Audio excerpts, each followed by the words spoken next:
Hey, I'm Courtney. And I'm Amanda. And this is A Nefarious Nightmare, now officially partnered with Darkcast Network. We cover true crime and the paranormal. We raise awareness about the senseless acts committed against victims. We won't go easy on the offenders, but show serious empathy to the victims. And sometimes we dive into some weird topics outside of true crime, like the paranormal or even conspiracy theories. Our listeners are definitely the best, and we are their biggest fans. So join us. Come on in. All are welcome. Let's dive into these cases. You can find us on any podcast platform and on YouTube. Be sure to find us, hit subscribe, and share us with your friends. We do have great life advice, such as don't be a Richard. Yes, and wear deodorant. We don't want to smell you. But all are welcome to A Nefarious Nightmare.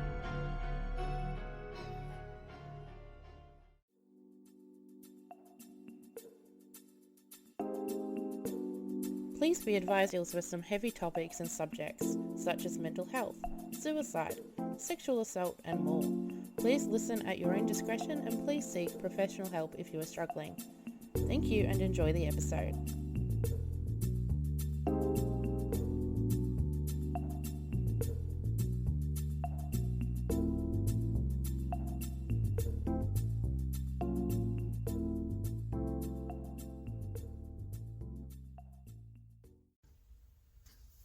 Hey guys, welcome back to another episode of Nuggiez. I hope you guys have had a fantastic 2 weeks waiting for this episode. I wasn't too sure what to talk about this week because there was a few different things I could have.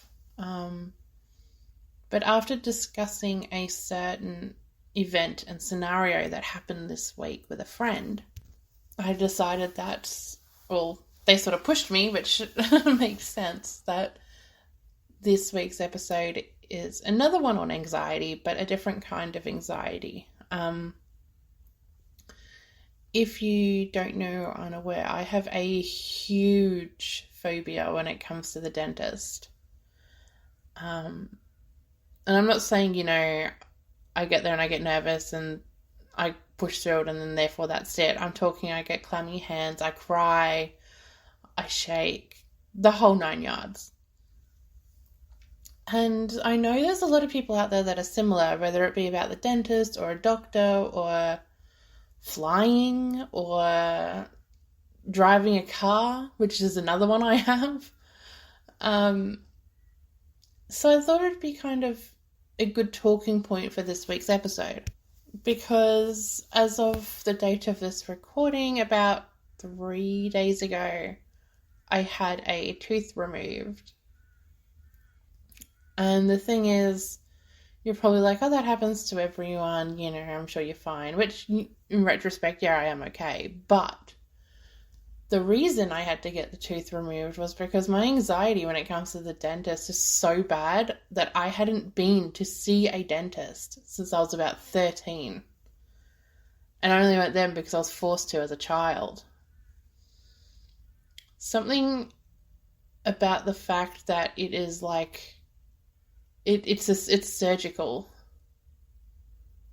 The noise of the instruments, the whole look of someone in scrubs doesn't sit well with me, which is probably also due to years and years of traumatizing myself with horror movies. But in the end, I'd been avoiding the dentist for years.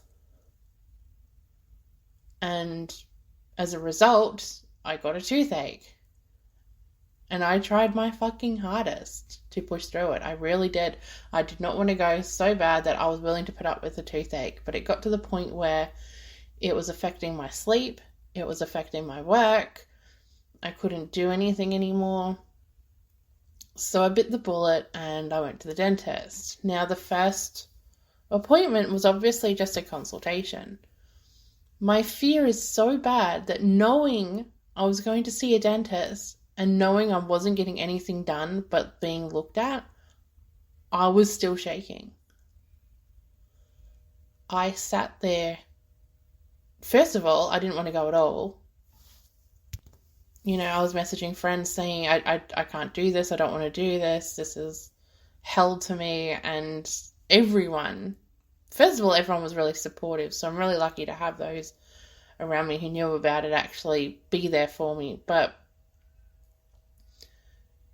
the fact of the matter is that I was sitting there in this waiting room shaking. I was shaking so bad. I was so sweaty, like I felt gross, because I just didn't want to get this work done. And I wasn't even getting work done. It was just a consultation.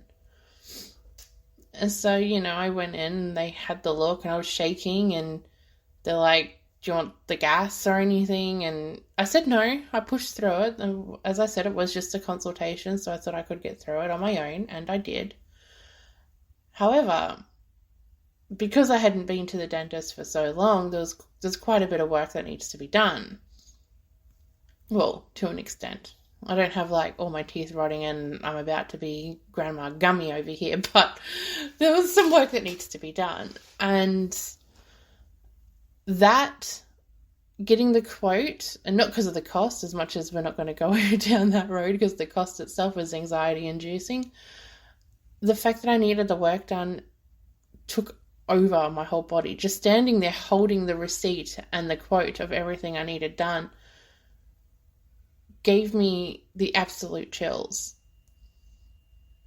And every sort of symptom that you can think of that relates to anxiety came over me in a matter of seconds.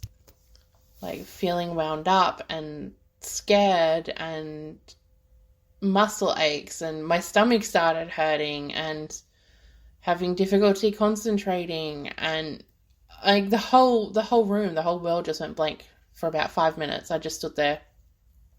The dentist had to actually ask if I was okay, so I had to sit down a bit before I left. But that was just from the consultation.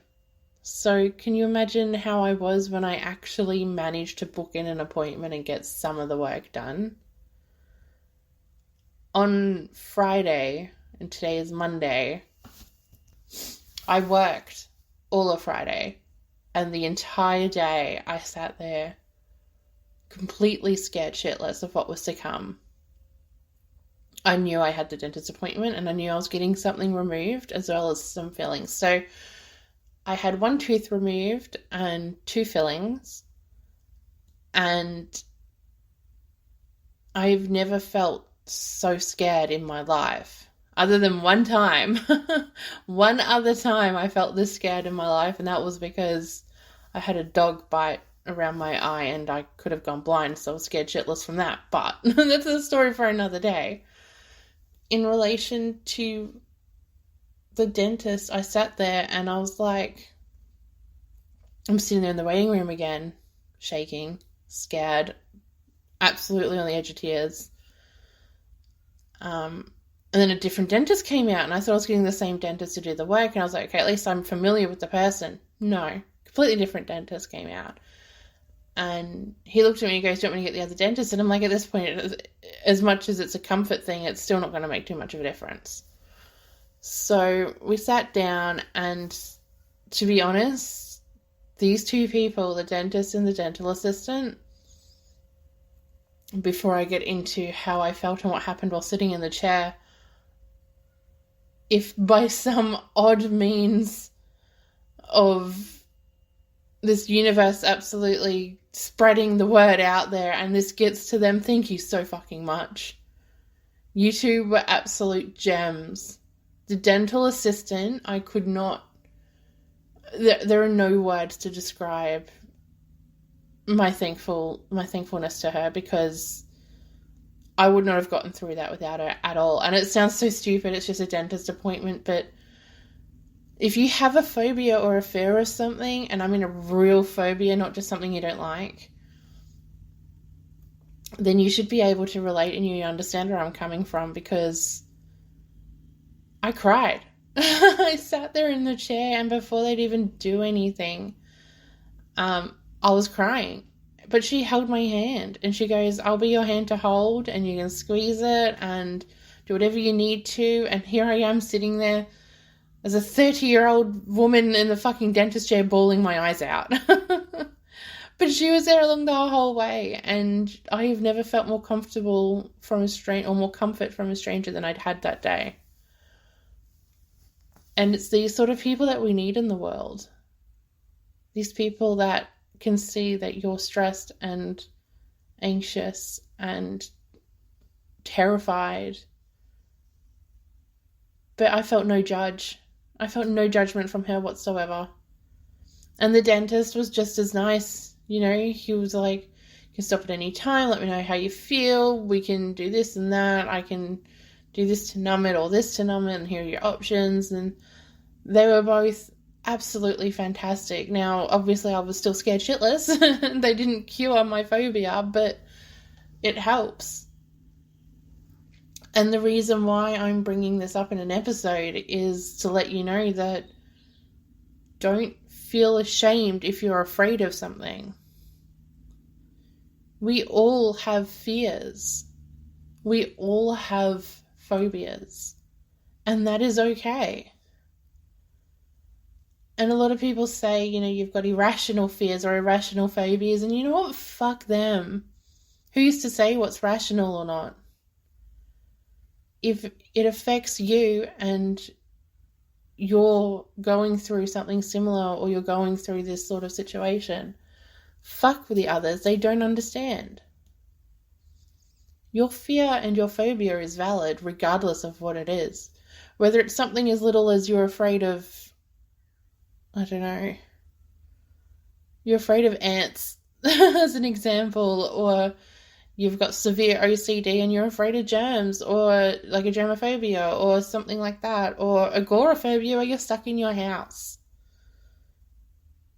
I don't give a shit what anyone else says, but these are valid feelings, these are valid fears, and these are valid phobias. And no one can take that away from you. Does that mean that we have to sit and live in silence because of it? Absolutely not.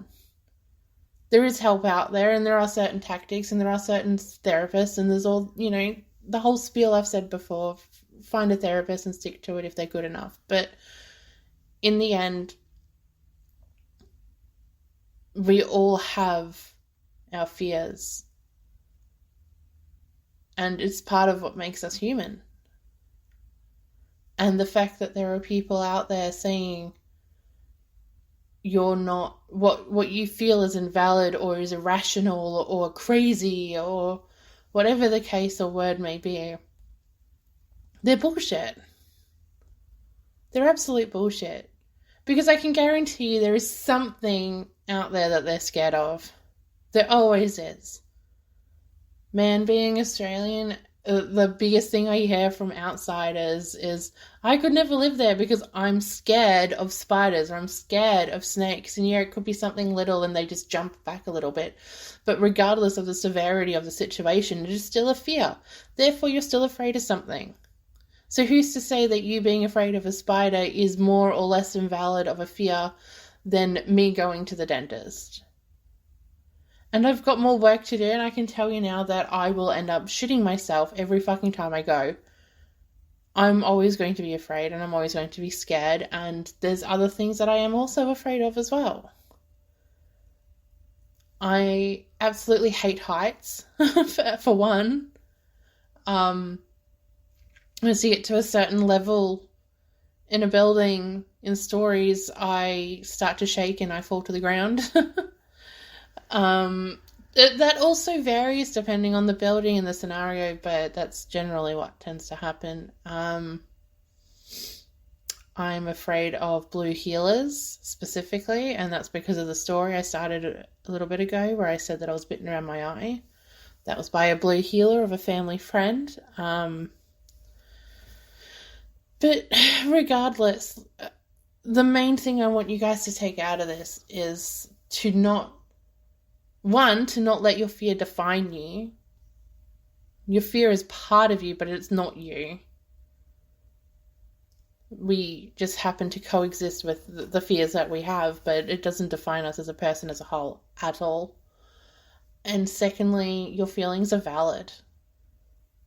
Regardless of what anyone says to you, regardless of whether it's a parent telling you otherwise or even a therapist telling you otherwise, Your fears, your phobias, your feelings are valid. And in the end, only you know the extent of your fears and phobias, and only you know your boundaries and how far you can push it. So I can sit here and give you all this advice all you want, but in the end, it's kind of redundant. And I'm sitting here talking for the sake of talking, but I want you guys to know you're not alone. In any scenario, through any of my episodes on Nuggiez, just know you're not alone. Because whether it's myself or someone else, there is someone out there that can relate. There is someone else going through something similar. There is someone out there wanting to hold your hand and help you through it. We have billions of people on this planet.